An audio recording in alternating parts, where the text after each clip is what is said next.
Eneo hili si hivyo. Mambo ni matatu. Ladies and gentlemen, good evening and welcome back to our channel once again. George Natembeya, the Trans Nzoia governor, is clearly a man on a mission. And that mission is very simple. Destroy Musalia Mudavadi and Moses Masika wetangula before 2027. Munapewa kiti watu wawili, Mudavadi anasema ni namba 3, wetangula pia namba 3. Alafu ameweka viti kila mtu, deputy president na kiti ya namba 3. Namba 3 mko watu wawili. Mkifika hapo kila mtu ataka kwa hiyo kiti. Mnang'ang'ania kiti mpaka nyinyi wote mnasimama tu amkai sasa. Hiyo haipo, atufanye nini? Hatutaki, si ndio? Na wakati huu hatutafuti nafasi kwa serikali. Unatafuta kuunda serikali. Mimi natafuta panga, natafuta kisu ya kwenda kukata nyama. Wengine. And I can assure you, if Mudavadi and wetangula are not careful, George Natembeya is going to send them home before 2027.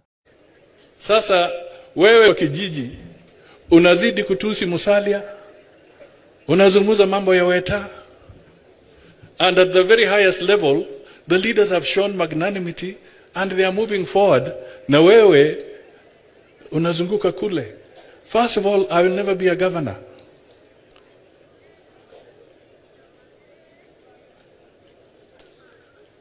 I've did my role as an MP. I've finished. I am now a public officer. The other, I will tell you later. But for heaven's sake, don't wake up talking about Musalia. Tell the people of your area what you are going to do for them. Let us agree on one fact, that the Luhya nation will determine whether William Ruto will be re-elected in 2027 or not. The truth is, one man is standing between William Ruto and the Luhya politics. And that's why William Ruto is now trying to reach out to Eugene Wamalwa, which is going to form the basis of our next analysis. The truth is, George Natembeya has stamped his authority as far as Luhya politics is concerned.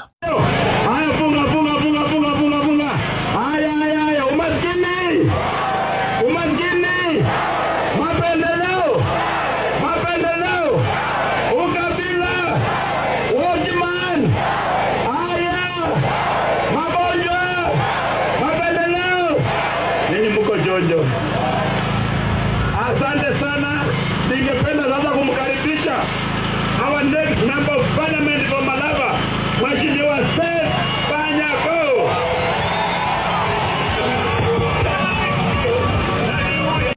In this video, I want us to look at the strategies which George Natembeya is actually using to attract the support of the Luhya nation.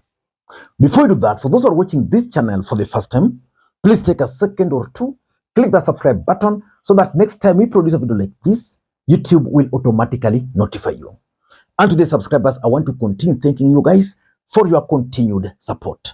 Because without that support, this channel cannot be where it is. Ladies and gentlemen, I want to go straight to some of the strategies which George Natembeya is using. Number one, George Natembeya has successfully managed to transition himself from a Luhya leader to a national leader. And if you've been keenly following the developments within the opposition, after Wetangula and Mudavadi joined the government, it was expected that Eugene Wamalwa was going to rise because Eugene Wamalwa is the party leader of NAP Kenya. Natembeya saw an opportunity and he started emerging. He began by emerging as the Luhya kingpin.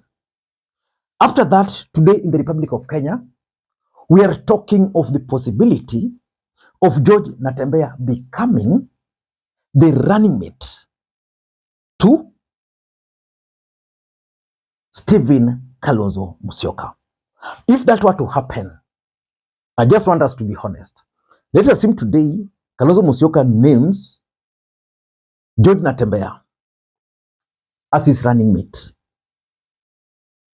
Do you think Mudavadi and Wetangula will have a chance in Luhya Nation? I doubt, because for Musalia Mudavadi, his party is no longer there, which means he will not even be a factor. Wetangula has the Bukusu, which has always protected. I tend to think that Natembeya has a bit of soft spot amongst the Bukusus. So he might actually even disrupt Moses Masika Wetangula in Bukusu. So the fact that Natembeya decided strategically to position himself as a national leader, Weta refused to position himself as a national leader. The same to Musalia Mudavadi. So that gives Natembeya an edge. And that is something which is actually working in his favor. That's number one. Number two, Natembeya is also focusing on post William Ruto's politics. That is 2032. If you've been following George Natembeya, he's not focusing on 2027, but he's preparing himself for post William Ruto's politics. This is what is likely to happen to Mudavadi. And this is also what is likely to happen to Wetangula. For Mudavadi, if William Ruto were to win again, he's likely to be appointed the same ministry. For Wetangula, if William Ruto were to be re-elected, I doubt if William Ruto will make him the Speaker of the National Assembly again. I doubt. Because even during this broad-based government, there were plans to actually replace him with someone from ODM party. William Ruto would attempt to promote Mudavadi at the expense of Weta. And that's how Natembeya is coming in. Natembeya is planning to use 2022. Natembeya is planning to use 2027 election to position himself for 2032. His party, and I want you guys to note this very carefully, his party, DAP Kenya, is going to win most seats in Luhya politics. That's a fact. They are going to win seats in Kakamega. In Busia, they are going to win. They are going to win most seats in Trans Nzoia, even in Bungoma. So basically, it's going to replace Ford Kenya and ANC party as far as Luhya politics is concerned. So that by the time we are going to start campaigns for 2027, it's going to be somewhere.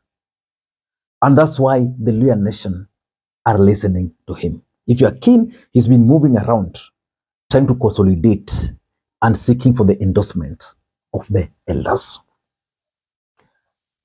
Number three, which is also very, very important, is what we call community identity. Our politics is tribal. That is the honest truth. Kambas easily associate with Wiper. Today, I doubt if there's any Kalenjin who is not a member of UDA. Just a few of them. ODM, as much as was a national party, you can be assured, you can be sure that most of ODM members, or most Luos, are or were ODM members. Just the same as DCP today is a Mount Kenya-based political party. When you go to Luhya Nation, there is ODM, there is ANC, and then there's Ford Kenya. With the death of Raila Odinga, ODM might not have a strong foundation in the Luhya Nation. The truth is, Weta merged his party with UDA. So which means his party, as things stands, Mudavadi merged his party, ANC party, with UDA party. ANC was associated with the lawyer. It's no longer there.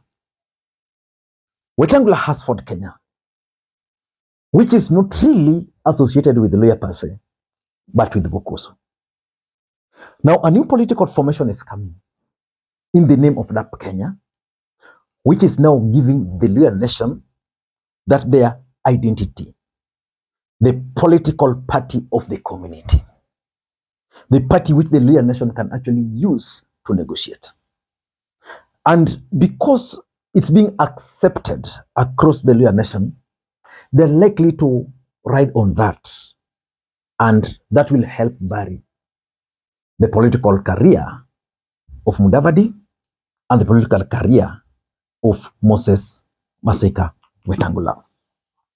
And number 4, which I think is the most important one, is political relevance. Musalia Mudavadi was relevant as long as ANC party was alive. Moses Masika Wetangula is relevant, politically speaking, because of Ford Kenya. Based on the speed at which our politics is changing, I see DAP Kenya not taking the role of being the most political relevant party as far as the Luhya politics is concerned. And for me, that's a big score for DAP Kenya, because at the end of the day, the moment a political party becomes relevant, it attracts the highest number of aspirants, quality aspirants, and most of these aspirants will end up winning. And as long as those aspirants will win and they'll have the numbers, they will qualify for political parties funds. The truth is, they will also qualify to negotiate on behalf of the community on the negotiating table.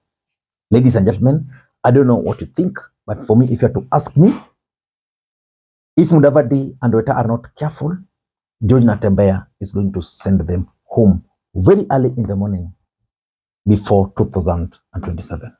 Until next time, this is Makwiny. Bye-bye.